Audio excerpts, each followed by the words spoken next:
Welcome to a special holiday Thanksgiving edition of Mental Fitness, where I'm trying not to be super jealous of Tim Peck because he gets to be in person with my favorite Republican, Christopher Maichin. Give him like 10 hugs for me. We are going to discuss two things today, two big things. First, why did our brains break when we saw President Trump and newly elected New York City Mayor Mamdani meet peacefully at the White House? Let's talk about it, and let's discuss gratitude and why that helps improve our everyday happiness, like practicing gratitude. So, okay, Tim, try not to be too jealous. How are you two doing? Yeah, I'm pretty good. We just went to apple picking. Yes, with the cider mill. The cider mill with little Cass, my son. Aww. So getting the family together, doing some fall-like activities, and just being together. Aw, yeah. Again, I'm so happy for you. Yeah, I'm so happy for you. And it's just been like exactly Republicans, Democrats coming together in the same cider mill. Mm-hmm. So there are, a mixture of very politically active people in your family. And Tim, you've grown up with that at the dinner table at Thanksgiving dinner, discussing differences without losing tempers and being able to have discussions where you can compromise. That kind of makes sense knowing you now. You're so good at it. Oh, you've grown up that way. And then it makes sense knowing this 21-year-old political genius, Christopher Maichin, is your nephew. It makes more sense to me now. So I'm really happy to be with you all while you're on location with the fam. I'm in a house with some Trump voters right now. Oh yeah, definitely. And then the other side of the family that'll be coming tomorrow is more Trumpy too. So we get a little hodgepodge of it all. Oh, that's so interesting. Yeah, I wish I could sit in on those conversations. Fascinating. Yeah, okay, so we're going to talk two things. First, the Mamdani Trump White House meeting, which literally broke our brains, and then gratitude. So if you guys didn't see it, you can just pause the episode and just research it on social media and see the clips. I don't know when it happened, a few days ago? 3 days ago. It was Friday, to be sure. Okay, so on Friday. I watched the whole half an hour of it. Okay. Which is different than the clips for sure. Yeah. So we can talk about that. And yeah, because I've just seen the clips. I haven't seen the whole half an hour. The clips were hard enough for me to handle. So they met for a half an hour in the Oval Office, right? Trump sitting down, Mamdani standing up. I don't know whether that was the whole half an hour. Was the whole half an hour like that? That was just the press conference after their meeting. Okay. Did it show the meeting? No, that was private between the two of them. Okay. And they spoke a lot about what they spoke about in the meeting, where their commonalities were. One of the things that I thought was awesome about their commonality was Mamdani Mamdani, excuse me, I said that wrong, was speaking to voters in Queens in particular. He was talking about and speaking to Trump voters and said kind of they were going to vote for me and they voted for Trump. Like, how can you be someone to vote for both of those people? And like the national narrative as well as the New York City narrative would say you would never want to vote for both of those people. But really where they came together on was they both ran on affordability. Yeah. And they both had ideas about making their lives more affordable.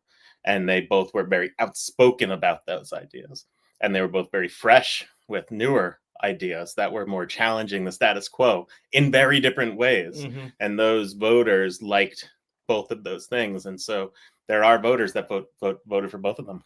It was pretty smart to start that conversation that way with what do you have in common? Yeah. And so I think like this goes back to what we've said like so much throughout these podcasts is everybody wants the same thing right now. We just have very different ways of how we think we can get there. So especially targeting affordability. Affordability was a huge part of Trump's campaign. And obviously people in New York City aren't feeling any alleviation from what Trump said that he would promise. So then when you can have somebody who has power on that local level. Usually a mayor of your city doesn't have, meetings with the president of the United States, right? So being able to have that person, I don't agree with Zhhran in most of what he wants to do, but I want to see New York City do well. And I also think that's the thing about Trump is he's a native New Yorker. He loves New York City.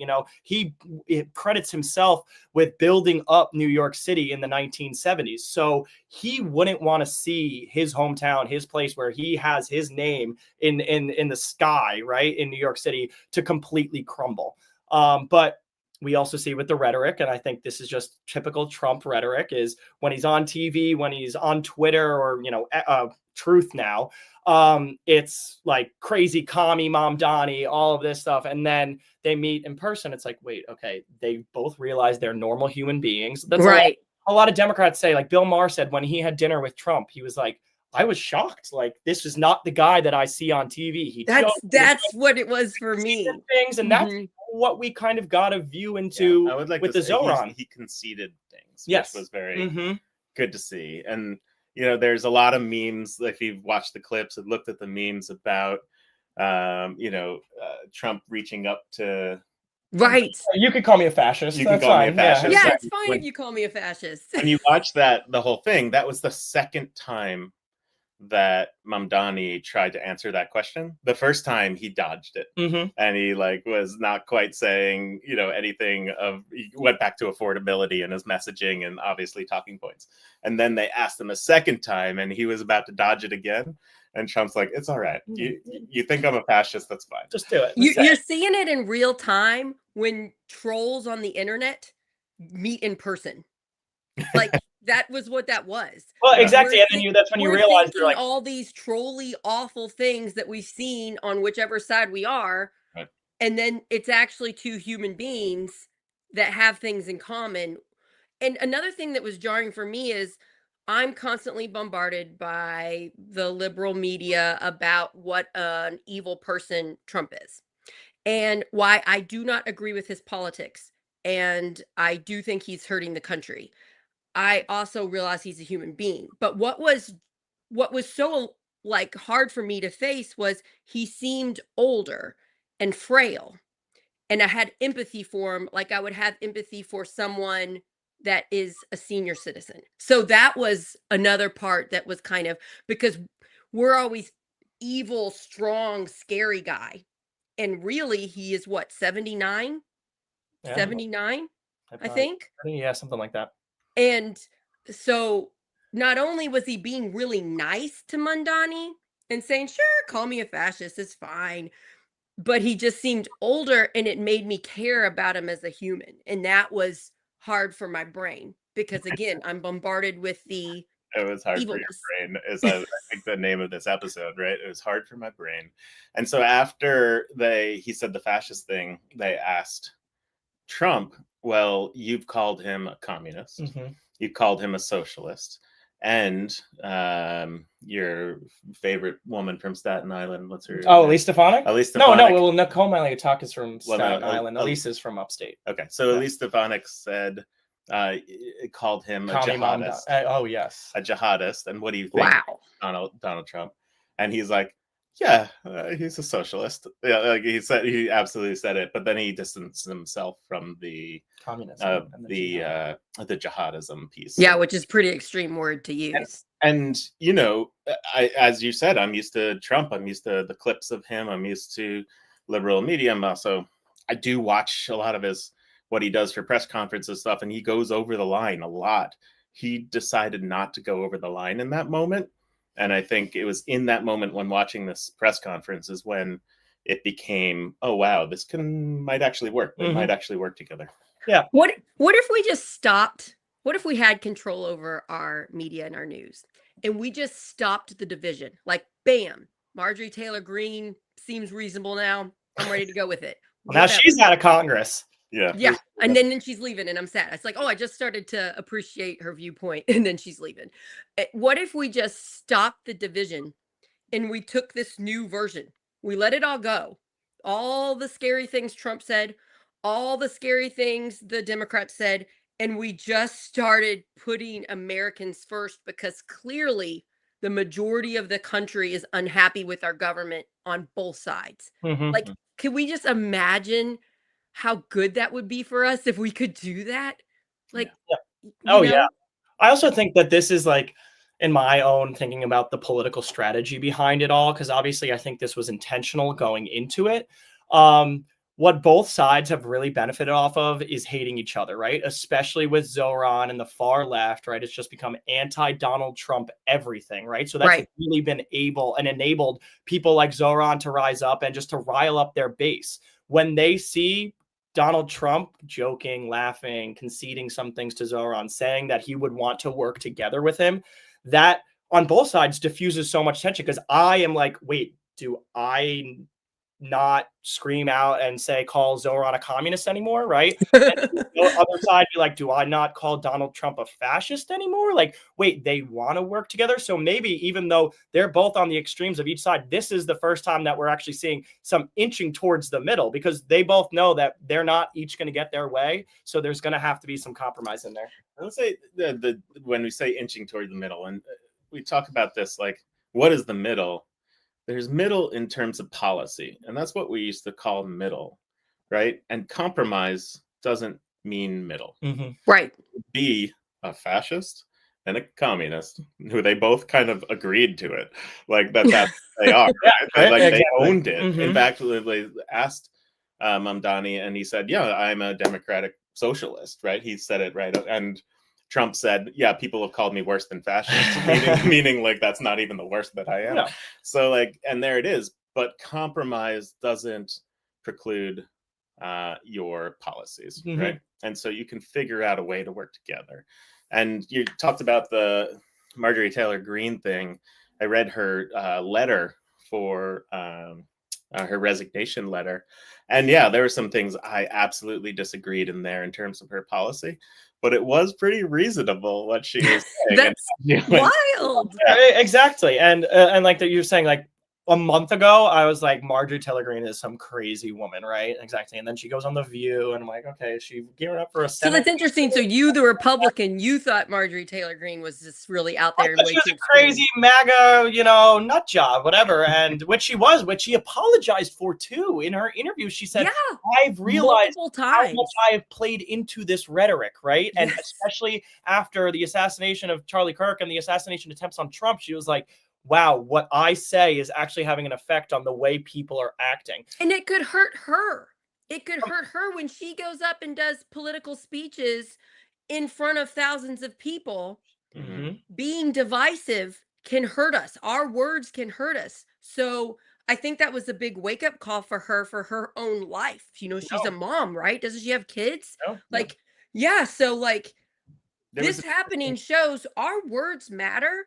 We need to think carefully. In a big problem with the internet, this isn't some mystery I'm solving. We all know this, but a big problem with the internet is it's safe to say terrible things. There's also like you're saying, that it's safe to say terrible things. There's a dehumanizing of the people that are our leaders, and Marjorie Taylor Greene is a perfect example of that. She's a caricature of herself. That's what we think of her. In that letter, she talks about a time where she had to leave the bedside of a loved one who was going in for surgery for brain cancer because she had to get back for an important vote in DC. And she was just talking about how heavy that is on herself, on her family. And she was saying thank you. She was grateful to her family for giving that support, but it was time for her to spend more time with them. And so, I mean, Sarah, as much as I do, how real that is, how hard that is of this. Yeah. Do we go to an event and pick up 5 votes, or do we put our children to bed? It's a thing that you and I wrestle with when we're asked to go to events. Yeah. Right. I get it. I get it. Yeah. And it was so human. And also Marjorie Taylor Greene is smart. She's smart. She knew during that divisive time when the internet was blowing up to be divisive, to get elected. She knew how to do it. And it doesn't mean that I agree with it. I was very against most of the things she was saying, but she was smart and she knew how to get elected, and it worked. And then she sees, oh, this division has consequences, violent, terrible, horrific consequences. I'm going to change the way I'm doing things because again, she is smart. Yeah. So, I mean, there's still not room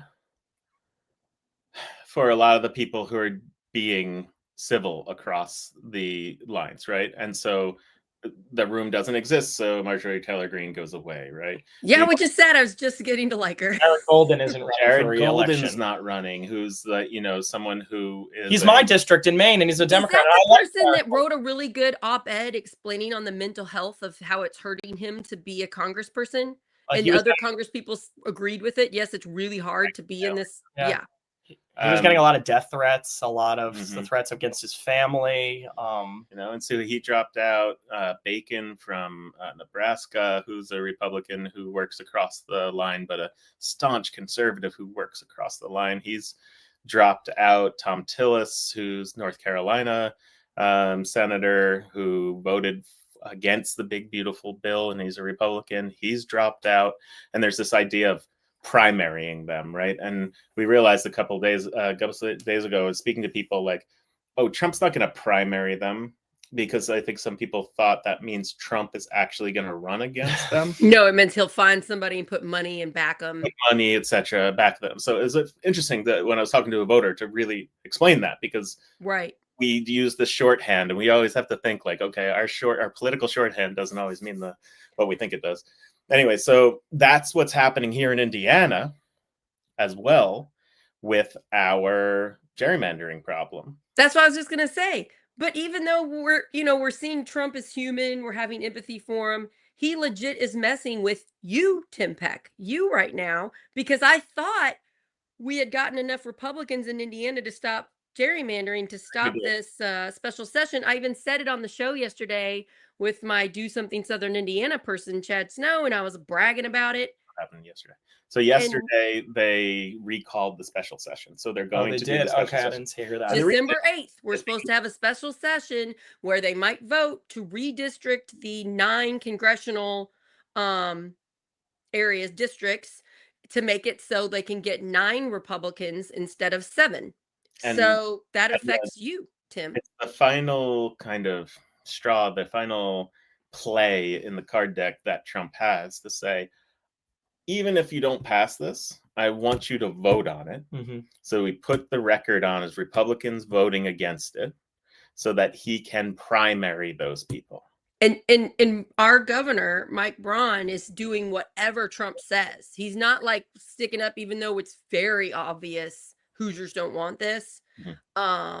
He's completely doing what Trump wants, where it should be the people we elect should be listening to those that elected them. So it's so frustrating, because I thought we had this. I thought we the last poll showed like 67% of Republicans wanted it, which is higher than it's been, but it was like 2% of Democrats wanted it, right?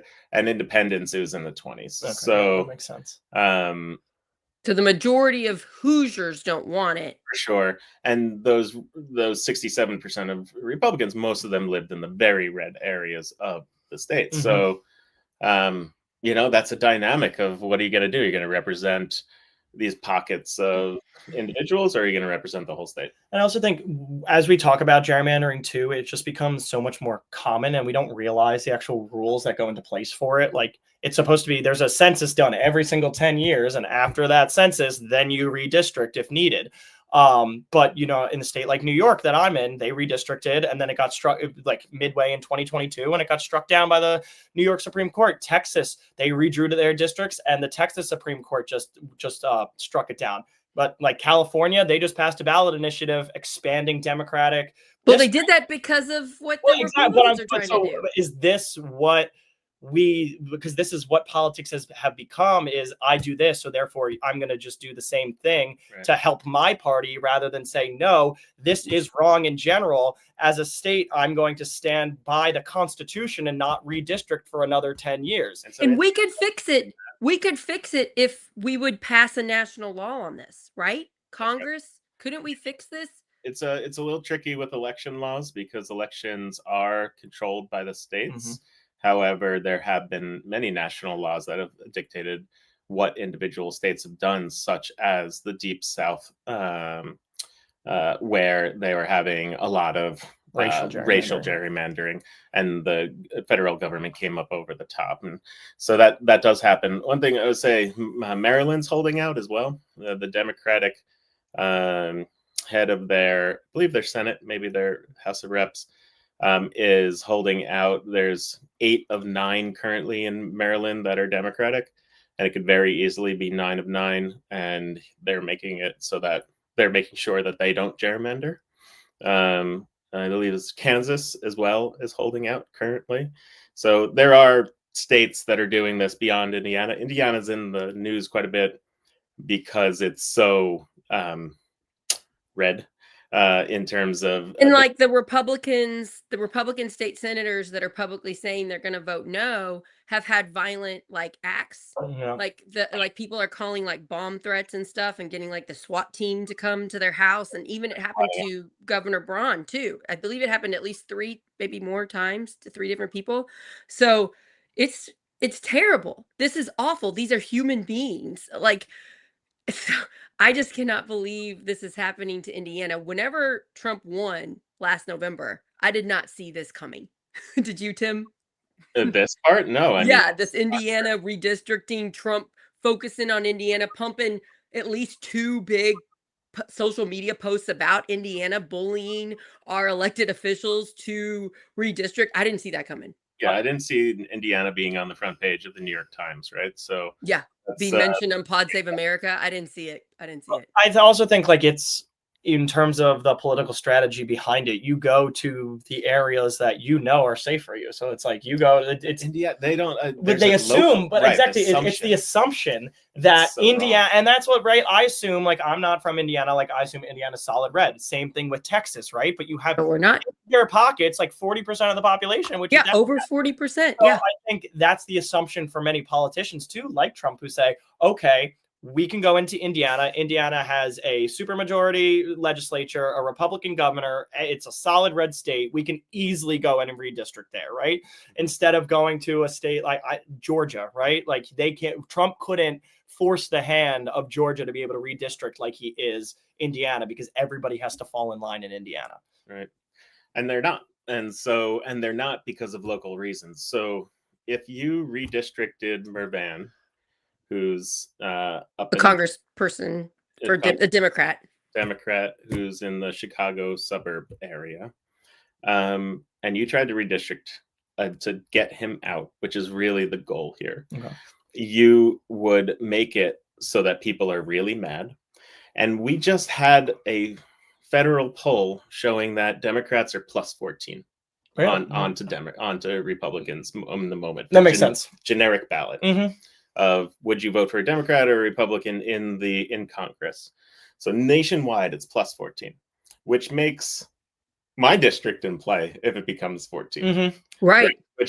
You have a chance. So I have a chance. So just from that, right, without even doing the work, just from that. Mm-hmm. So imagine what happens with you try to redistrict Mervan, people get mad, and you make it so by doing that, as well as maybe even using Indianapolis to dilute others, you now make my district even more playable. And then the other ones, the other Republican districts now would have more of a chance. So yeah, the elected officials in Indiana, the state ones, don't really want to do it because it hurts their chances of staying elected. So it is interesting. Now, when you first told me this argument, Tim, I didn't believe you, because the majority of the Hoosier population, I felt like, had no idea about the redistricting. But since we've been talking about it, it's been in the news for months and months. I go out and talk to regular people and they know what's happening. Right. So I believe you now. And then the state representatives, state senators, who are the people who are going to vote on it, whose jobs will be also up in a year from now. If people are coming out to vote on the congressional gerrymandering, Indiana is a straight ticket voting state. And straight ticket voting is you're playing with fire if you're the Republicans. Because if you do something wrong and everybody... They just straight party ticket Tim. Democrat, all of a sudden, the state flips. And that's what happened with Trump, where our part of the state used to be very, very blue, and it flipped with Trump. So it could happen the other way with something. Yeah, I think it could too. Like Harrison County, where I live, that's 100% Republican. Not that long ago, it was mostly Democrat. Right. It wasn't. So it can flip again based on the other side's doing such a bad job. But that's the problem with voter suppression, right? If you do something bad policy-wise or straight to people, you all of a sudden suppress yourself. So yeah. Okay, I want to move on to gratitude. Christopher, I'm so thankful that you do this show with me. You're one of the big gratitudes I have of Project Next is me and you doing our mental fitness show every 2 weeks, because hearing you explain what you see on your side and how it's not what we think it is. You're not seeing parents getting taken by ICE like we are and crying and their kids going, that's my mommy, that's my mom. You're not seeing that. Helps me have more empathy for the Republican voter as I'm upset about the ICE stuff. So stuff like that. I'm just so thankful that you and I were vulnerable enough to admit what we're seeing and what we're feeling. But as a whole, I kind of want to talk about what each of us are thankful for and just how important it is that we're grateful, that we have gratitude every single day, because it's so easy to play the poor me card. Like I'll give an example of my morning. This was the first morning I was going to get to sleep in several months maybe, and I was so excited about getting to sleep till like 7. And my kids didn't have school this morning. I normally wake up at 5:15 to get everybody ready and out the door on time. 5 o'clock, my 7-year-old twin wakes up, and I'm like trying to get him to go back to sleep. It's not working. And I just have to remind myself, because I want to do the poor me card. I wanted a little bit more sleep. And then I'm like, I'm so lucky I have my children. I'm so blessed. I have this nice house and I can fix them breakfast and have time. And, so it just changed my attitude. So I wasn't like, oh, I wish you would have slept longer, and it just helps me. But at the same hand, I don't want to act like everybody should be thankful every moment, because we are suffering as a country. There are real problems. There are people unhoused. There are people hungry. There are people without medicine. So I'm not saying everybody should be happy all the time. I'm just saying in that moment, I should not have been poor me, Mm-hmm. My wife, one of the things that made me fall in love with her and really commit my life to her is she decides to be happy every day, and really makes it, and it's a decision. And sometimes she doesn't make that decision, right? Sometimes it's hard and it doesn't happen the same way, but she acknowledges it's a decision. And that taught me a lot. And I realized that it is a decision. Every day you have to make that. And often, for me, what dictates my getting out of bed is deciding to how are you going to change the world today? But reframing that now that I have a family with how are you going to, bring mental health and happiness to your family and to yourself for others has been a pretty cool journey. I'm not quite there as far as she is, but your wife is spectacularly amazing, and I'm so glad that you two have each other. Like, just because I care about you as a friend, I'm always so thankful that you have her. That's so, yeah. Christopher, let's hear it. Yes. Well, so for me, I'd probably say just with a year of such change, change in a good way, but a lot of crazy unknowns, new things I'm doing, telling people, things like that.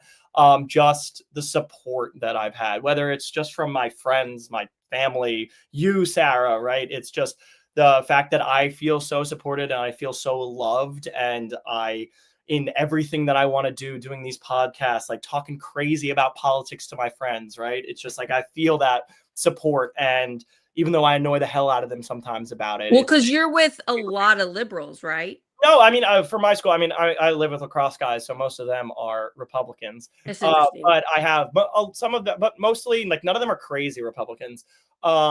So it's, but a lot of them aren't informed as well. So I'm the one, and I take it upon myself to go do that. Sure, you do. That's so cute. I can so see you doing that. And then I give them my spin on it. I might need to have to go up there and talk to them all. Yeah, exactly. We'll make sure to be there together though. So my voter base is staying in check. No, but I think it's it's the support and just almost like also how much I've seen myself grow this year and focused on myself to like Uncle Timmy said, just to be happy every single day, to wake up and have a purpose and be like, yes, I'm here. My feet are on the ground. I'm gonna go and do things. And touching grass too. We've talked about it before, but like go outside, turn off your phones. Turn off your phone, touch grass, go talk to a human being. I love striking up random conversations with people in the CVS in Waterville, right? And hear about their lives and even like politically, I talk to them about things and how, you know, the town has really gone downhill because when the mill towns left, and how it's starting to have this economic revival, but people are still struggling. And just to be able to have those conversations and remind myself to just engage and realize that people aren't, you know, the trolls that they are on social media or anything like that. And even if somebody doesn't seem like they want to engage in a conversation, just go up to them, say hi. The worst thing that's going to happen is they're mean to you and they say, okay, or they don't want to talk. Yeah, exactly. And then it'll be like, okay, you got something going on, so I'm just going to move on. Person with the Trump hat not talk to me when I go talk to them. Exactly. I've had people at a parade say, I'm a Republican, like, stop talking to me. And I'm like, oh, I'm friends with so many Republicans. I like Republicans. And because they want to stop because they're scared about what I'm going to say. Like they're actually scared of me. And I think that's kind of fascinating. That happens all the time. I'm saying people who are like MAGA 2024 to 2028 hats. Exactly. Like 32, like, you know, people who are like the Trump dynasty. They want to talk to you. No, they want to talk to you. Those That's interesting. Yeah, because my people, they didn't have the Trump hats on. They were just like, whoa, we're Republicans. Stop this. And I was like, no, wait. I would like to say, you know, thankful for my health. As you know, a year you've had. I've had, but it's been a long journey for my own health. I had some heart problems in 2019 that were not about health, or it was just about genetics, and I got that fixed, and that was 2019. And I hurt myself in a marathon that year, and I've been like literally ever since trying to, one problem after another, get back to healthy. And I feel healthier than I have since before that happened. And so it was a ton of work, and I'm still, you know, I go to physical therapy twice a week, and I'm just you're swimming. You're slowly getting more laps, right? Yep, slowly getting more laps in without pain, and like it's just you know, and I was anemic for so long, even during last election. That's where I met you, was the anemic Tim, and now I've got pink-skinned Tim that makes me very happy. I had a much paler version of the person I met. Yeah, Chris and I, we're definitely very grateful for your health. I mean, I'm so glad you got that surgery, but it was intense because it was so painful. Yeah, but one thing is access to healthcare. Like, it's become so evident to me living where we live, and especially where I am, no hospital. Kripa, I didn't tell you this. I went to go get my medicines, my monthly medicines from Walgreens in Charlestown. It's funny that he knows where Charlestown is. I know the district because he worked on the campaign. Treva Hodges, Mayor Treva Hodges. She's a wonderful mayor, my favorite mayor. I went there and it was closed. It was Saturday, and it was closed because they didn't have any pharmacists. And so, you know, this healthcare desert that I live in just gets worse and worse. And so I am very grateful that I know the healthcare system and can work it to get the things I need. Yeah, but what about regular people that don't know the medical system like you? Not be that way. Yeah, and I mean, similarly for me, because I am obviously very different part of the country, but I'm in rural Maine.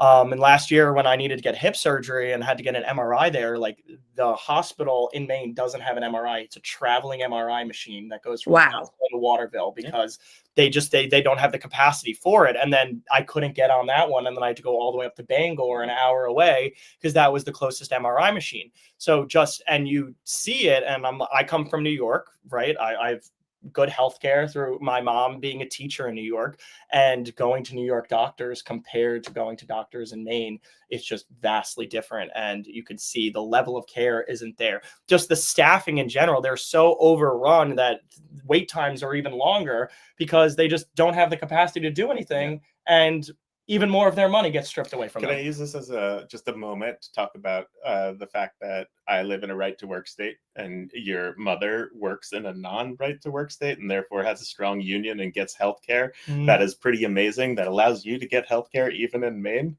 So that's interesting. Plug there. But like we all agree we need to fix our healthcare system. We all agree on it.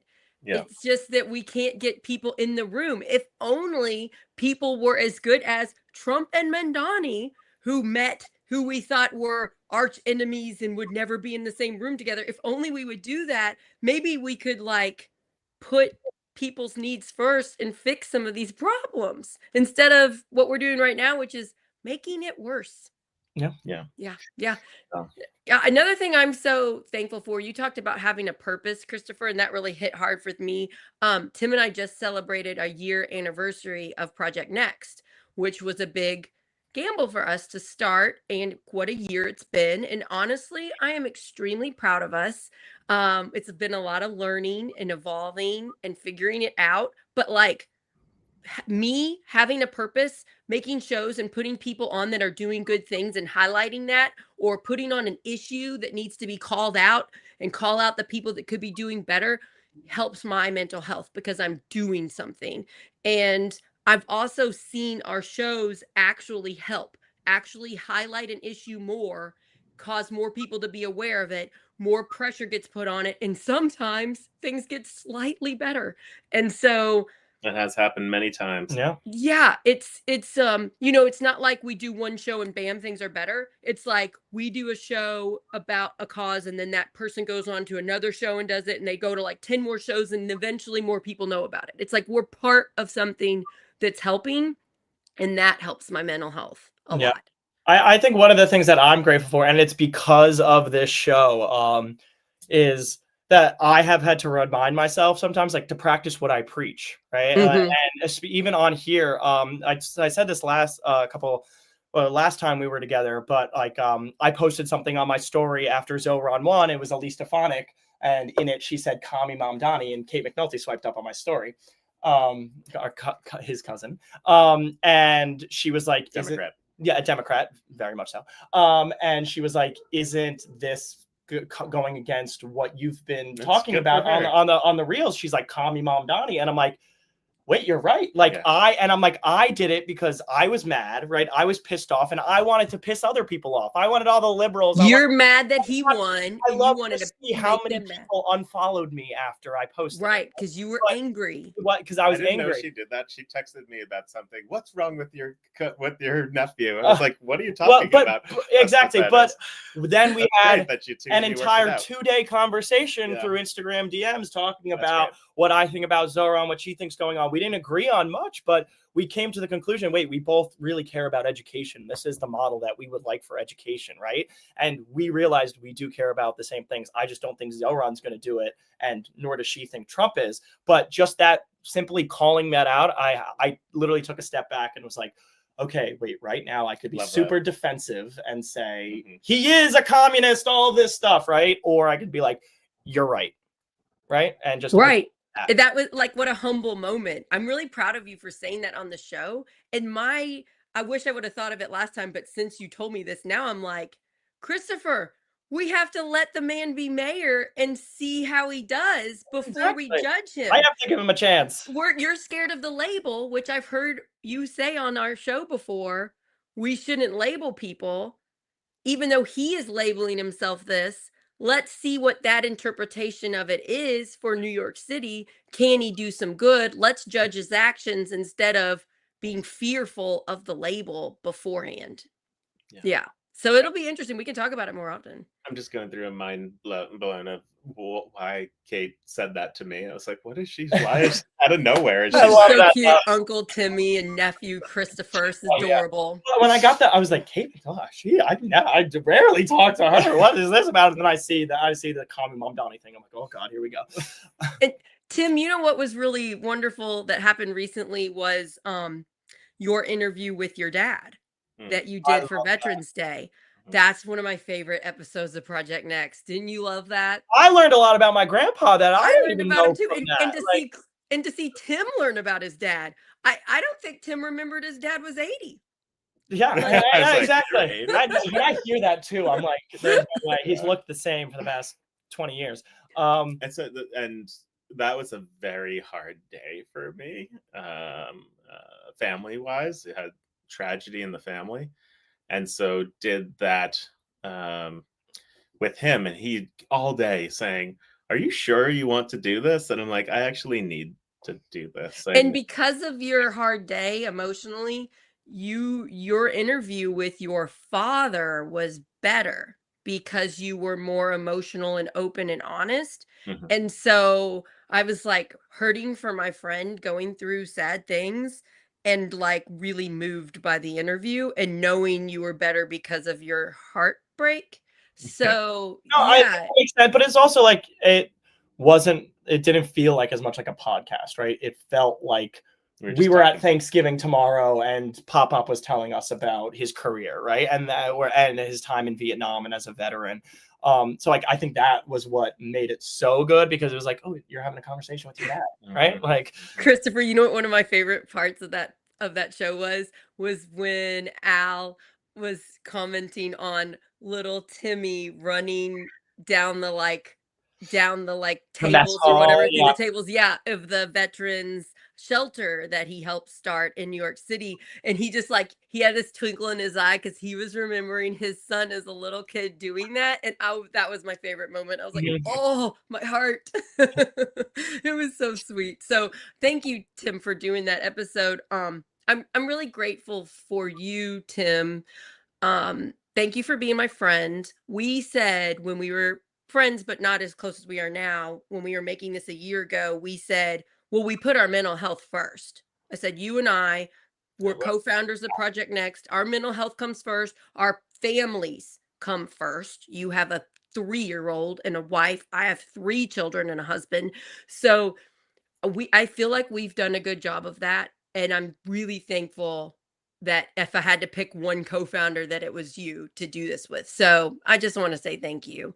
Well, I'm grateful. I mean, you've been very true to your word on that and supportive during this. We didn't expect this year to go the way it went. There were a number of things that happened that could have knocked me or you or any of us off of our horses. And Yeah, getting more locally and nationally known comes with some perks and some negative things. So right. it's nice to have friends that know what it's like. Yeah, it's been great. No, I'm so grateful for you, and you obviously are the face of Project Next, and you are the heart of this in so many ways. And it has been just an incredible pleasure to work with you during this time. And well, thanks. But I mess up. That's the thing that's I mess up sometimes. Sometimes my opinions change. Sometimes the things I say on our live shows I shouldn't have said, or I could have said better, or I had faulty info. And to forgive myself is hard. And you never once, Tim, have like called me up being like, Sarah, I can't believe you said this thing, when I know people in the background were saying, did you know what Sarah said? I know you were getting that. You never once called me and yelled at me. You've only been 100% supportive, which, let me tell you, I need. So thank you. I do get calls, and I do take the heat sometimes on more of like the leaders in Indiana. Oh, yeah. Back, channeling to me, what are you guys doing? Why did you do that? Why did you put this person on the hot seat? Why did you, do XYZ? Why don't you do this thing too? Like, that'll benefit us. Why don't you do that? I like it when the Democrats first knew of our media company. They're like, we can use this. And we're like, no, that's not what this is for. You start your own little media company over there. You do your own lives. Yeah, it was a learning curve for all of us. Yeah. Oh, yeah, I mean, I love that. When I was on Scott's show, I got called racist white bigot with a calm delivery. And I'm like, I'll take the calm delivery. Love that so much. Oh, man. Yeah. Somebody said that they liked the Jesse episode. Jesse Brown, right? Am I getting his name right? He's our city councilor in Indianapolis. Yeah, he's my favorite city councilor. Yeah, I have had him on twice, and he's been on Scott's show a few times. Yeah. So thanks for saying that. You're up with Jason Kerber as well, or yeah, we definitely got some heat by having a Republican cop on the show, and it's a Republican cop that I don't agree with 100%, but he's a really nice human being, and I'm friends with him. And so I was like, it was kind of a rare situation where I was comfortable telling him, I think what you think is wrong. Like I wouldn't say it on the show. I would say it in the background when he would tell me something that was a fake Republican fear. I would say like, that's wrong. And here's why. And then he would be like, oh, and he'd like learn it from me. So yeah, we got a lot of heat from that. Talking about heat, I've gotten so much heat for that. And we the three of us did an op-ed in the News and Tribune. That's right. Me, you, and Jason. Yes. Forgot about that. And I've been to 2 Jason events, and you've been to 1, and Jason's been to 1 of yours. That's right. Yeah. Isn't that a beautiful thing? Like that's newsworthy, right? That got published, and they picked that op-ed up right away.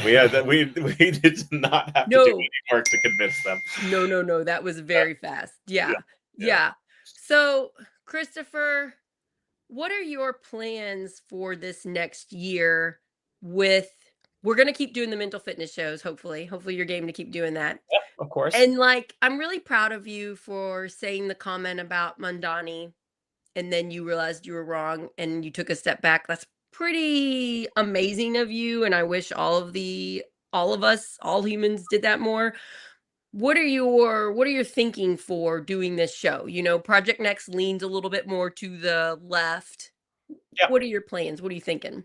Well, first of all, like I want to say before, like how grateful I am just merely for this platform that you both gave me. I think I've transcended the nepotism claims a little bit.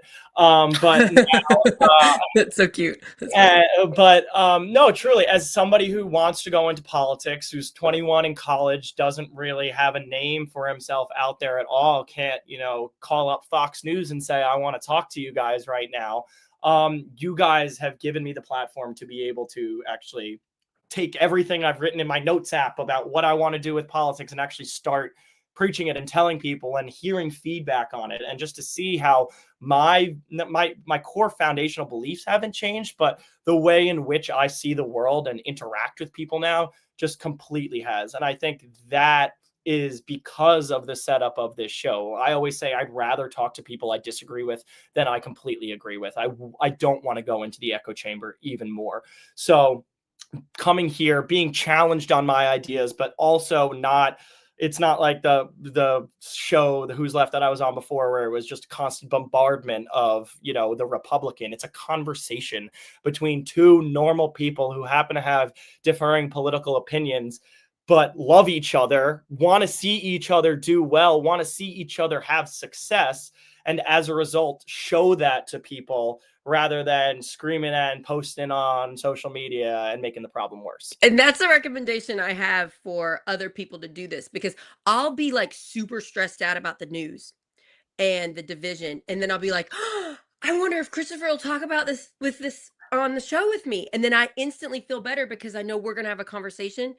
But it works because we do genuinely love each other. Like we care so much about each other as friends. So I recommend that to people watching. Find a person that votes differently than you that you love.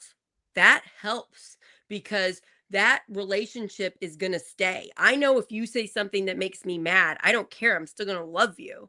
So that's a good, and like when we first started doing the shows, we weren't at where we are now. No. It took a mutual trust in each other that you weren't going to be mean to me and I wasn't going to be mean to you. And after we kind of practiced it a little bit, then we got more comfortable to do the super, super controversial topics, you know? As well, but you were game right away when I introduced the idea of Christopher to you. You were like, oh yeah, that sounds great. We should have him on.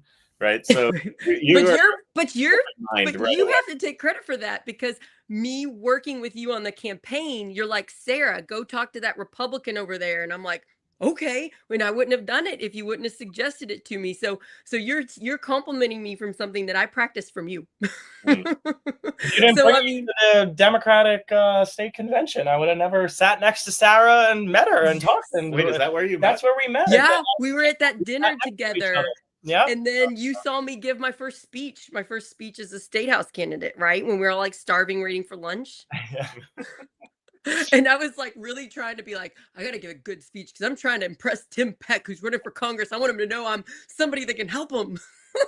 That's right. So I was running for Congress, and Crippa was on my Christopher. Excuse me. That's all right. That's what we call him. That's what his Who? Crippa. His older sister couldn't. No, not my older. It was a kid I went to daycare with. Couldn't say my name. So the first time he tried to say it, came out Crippa. I thought it was So that's a nickname for you, Crippa? Yeah, I've been called it by everybody, teachers. Uncle Timmy, Crippa. Okay, I'm finding out all kinds of stuff. So this is the first time I slipped on that. Sorry about that. But he was on the campaign. He worked on the campaign, and I think probably learned a lot. And we had a lot of those conversations that the two of you have, but 6-hour drives together, and 16-hour days. And that was, we've always had these conversations, but that was a time where the two of us could really, really get into it. And, when you're that deep into it, it becomes, there's no criticism anymore, right? It's just talking, it's just learning. And so that was a really special time in my life. So I'm grateful for that. I think one of my favorite moments was like staying up till 2 a.m. writing your convention speech and being like, which killed. It was great. I mean, that was like one of his best speeches of the campaign, but it was just like there's like minor words, phrases, things like that. Oh, maybe you want to say it a little differently. You might not appeal to some Republicans if you say it like that. Just like those things. Meanwhile, and I think understanding the candidate too is a huge thing, because like I, as a Republican, wanted to come in to provide Republican insight, but had to understand that this is the candidate. What he says, what his values are, is what needs to be preached as well. So understanding that when you're working within politics too, like your values aren't always the ones that need to go. You're going to vote based on your values. But if you're working for somebody within politics, you have to make sure that their message is being put forward. And by doing that, I came over to the moderated a little bit, because I was like, wait, Uncle Timmy does have some good points. And like, we agree on a lot of stuff. Like that makes sense. So yeah, just like everybody hear what he's saying here. By hanging out with people on the other side, you both learn things about the other side, and you come to just mutual agreement, mutual compromise, just naturally. But when we stop the talking, we're stopping that from happening. And now you didn't come down here and announce to everybody you were a Republican. You didn't come down to that Democrat convention and get up on that table and be like, Republican here, helping Tim with his campaign. I remember because at some events I had to say I voted for Biden, which was not easy. No, because it wouldn't have been a safe place. You would have been yelled at, right? You would have been yelled at by our friends that we care about. We went to a Bloomington event. It was Stonewall Democrats, which is LGBTQ Democrats. And others, and also the Monroe Democratic Party had a picnic, and we introduced you as a Nikki Haley Republican. I remember that. And that sounds a lot safer. We like Nikki Haley Republican. That became the phrase. It's like, he's a Nikki Haley Republican. That is the best way to say it. It really. And it would be like if like at the Clark County Fair, like when there was a Republican going by, I'd be like, oh hey, how are you? And then I'd be like, oh, I'm a Republican working on this campaign. You should learn about Tim. Yeah. It's just. Clearly doing this is the right thing. Clearly talking to the other side, realizing we're all humans. The opposite is basically whenever you think the other side is a monster, you dehumanize them. You start thinking that they're scary and going to hurt you, so you got to protect yourself, and then you become scary to them. And that's the opposite of what we're doing. And I really love our new show that I just started. I've done 2 episodes now, From Prison to Pastor, with Richard Genzero, who had a violent crime at age 16, shot 2 people and took their car, and then spent 14 and a half years in maximum security prison. And while he was in prison, dedicated to give himself lead a nonviolent life. His vision matches up really well with Project Next. Nonviolence is the answer. Talking, peace, compromise, discussion, words, sitting down in a room and not leaving until you come to some mutual agreement works, and it's the right answer. And if your news and social media are taking you down a path where you're not thinking that, this is a great time to reset. to reset your news you're watching, to turn off your phones, to find the unity things like Project Next and Builders Movement and stuff like that. And it's like, it's just so obvious, the three of us sitting here talking about the last year, how important that is. When I met him, Met who? Oh, Rich. When I met Rich, it was at the Pride event in Madison. And this is one of these moments where I was at a Pride event in Madison, Indiana, and I saw a guy with a collar. And I was like, I need to talk to that guy. Yeah.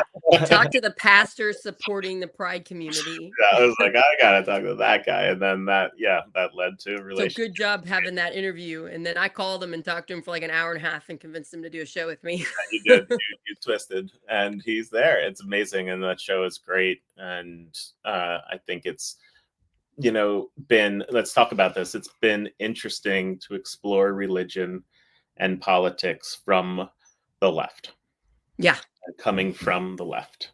Right. And so we have Doctor and a Priest walk into a podcast, and my uncle who's, votes both sides, but definitely has moved more Democrat in his views, but not all. Some of them are way right, actually. He's just right. But he's willing to talk about it and share why he thinks he's a Democrat or a Republican. He's just himself. And right. He's just Uncle Ted. Yeah, he's just Uncle Ted. He just has his own views. So you got some cool relatives, Christopher, but it makes sense for why you're so amazing. But he's another good example of someone who around the table and long conversations, car rides, whatever it is, or just calling him up and just disagreeing openly and having deep conversations. I love my conversations with Uncle Ted because one, he wants to hear your perspective. He's like, I want to hear what the young people are saying. Yeah. And so I tell him, and a lot of times, like, he'll start usually saying, I was listening to my New York Times podcast and they said this. And then I'm like, okay, well, here's what I think, Uncle Ted.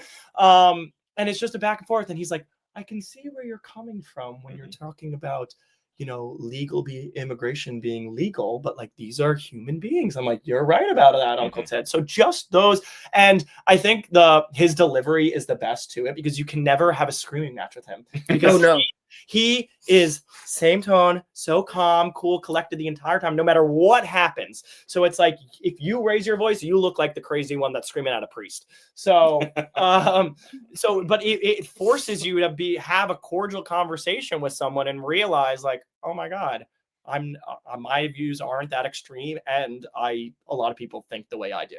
He's a really special guy. And so that's a big gratitude I have. My thoughts on religion have changed. I have religious trauma. I don't like to go to church. I don't like to listen to somebody get up and use the name of God to influence and have propaganda and make us think things that I think are judgmental and wrong. And so I was very closed off to listening to anybody who's using religion as their job. And I interviewed my friend from high school, Scott Johanningsmeyer, who's a Baptist preacher and wrote a book about Jesus that's very progressive.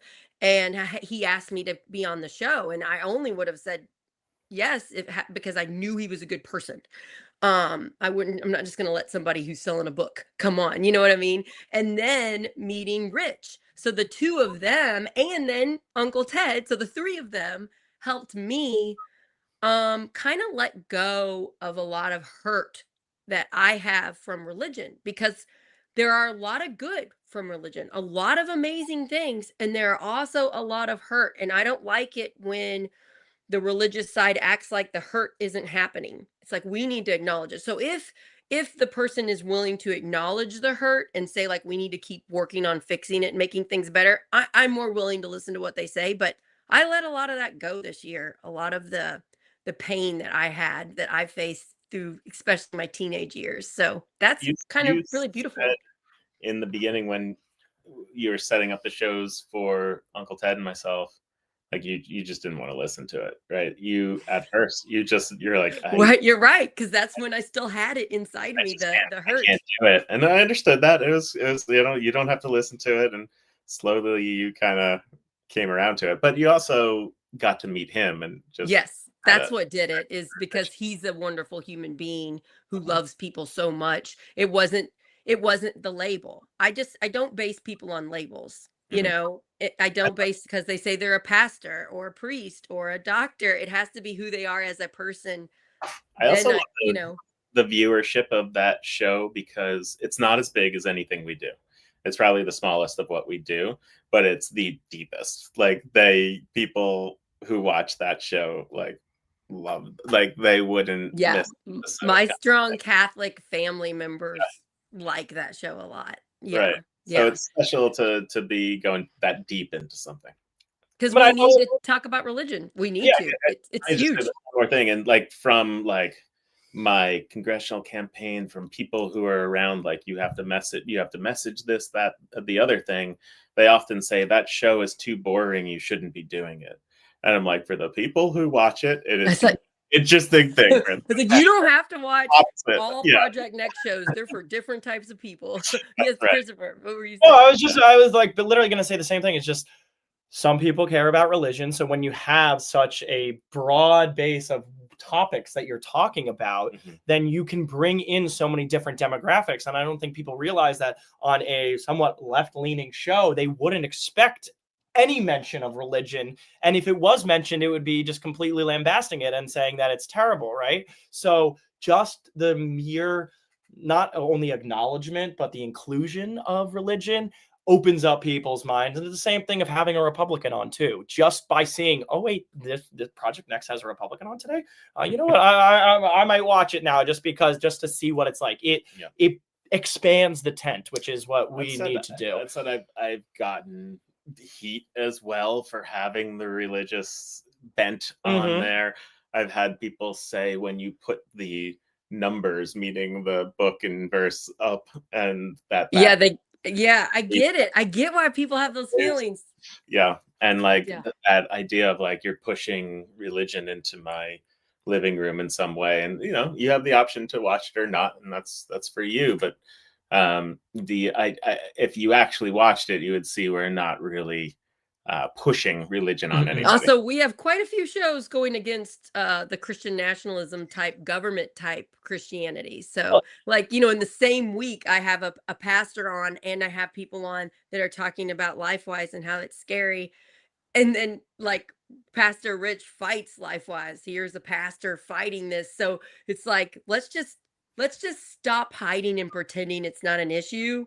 Let's open it up and explain, because it's not black and white. It's all kinds of gray. There are good types of religion and there are bad types of religion, and it's okay to acknowledge it, Yeah, I think one of the best things I think this can do, hopefully is that, and you see it with a person like Micah Beckwith, to try to get people to realize, because religion is such a controversial topic, no matter if you're for it or against it, but not try to use religion to justify a political position.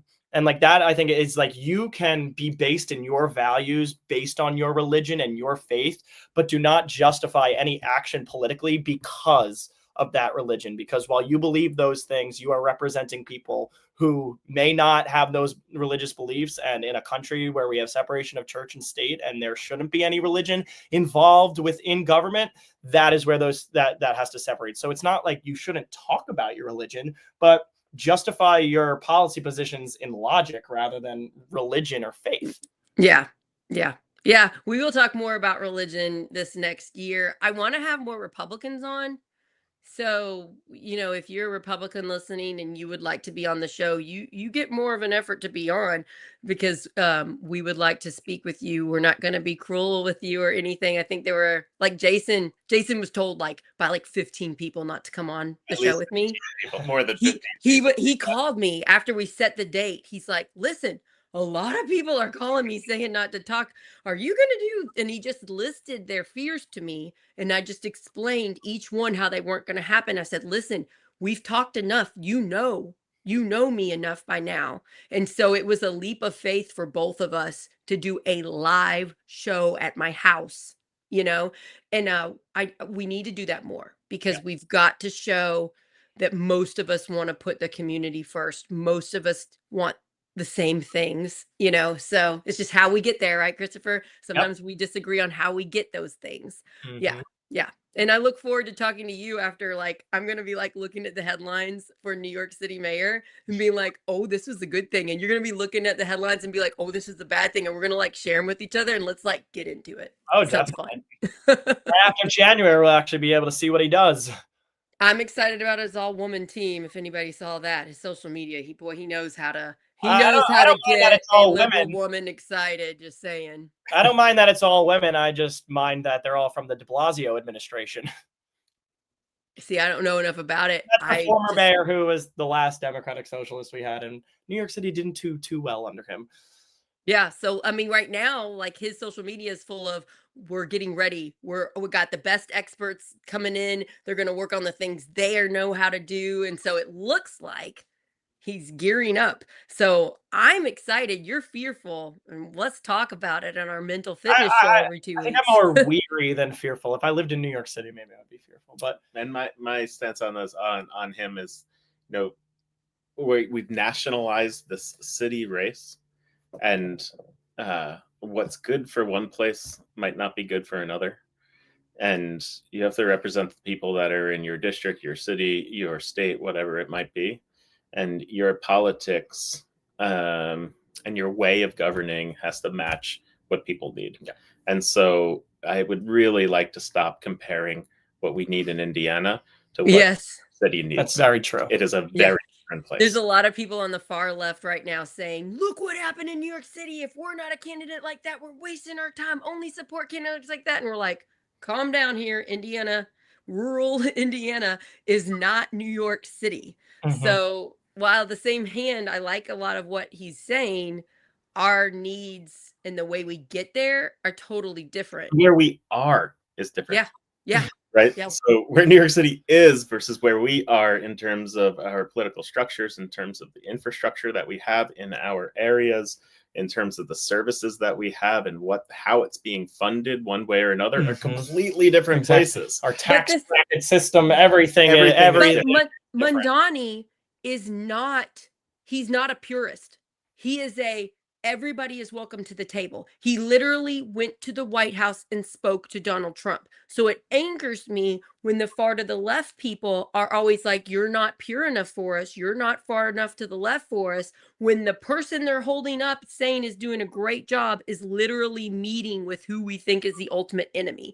So even though you don't like his policies, Christopher, you have to acknowledge pretty awesome that he's talking to Trump. And I have to give Trump credit that he welcomed Mamdani. Well, and that's like the thing I say to people all the time too. It's like, oh, if you saw Joe Biden in a restaurant, would you go and say hi and take a picture? I'm like, of course I would. It's the president of the United States. That's still the mayor of New York City. Like, no matter who it is, that person was elected by the people, so you respect the position they're in. I could talk about how I don't like the policies all day, right? But the people voted.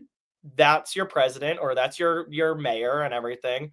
So you support, maybe not the policy, but you support the position, right? And that's how the country starts to fray if we don't support our elected leaders and we continue to rail against them and say how terrible they are, because then we no longer have faith in our institutions.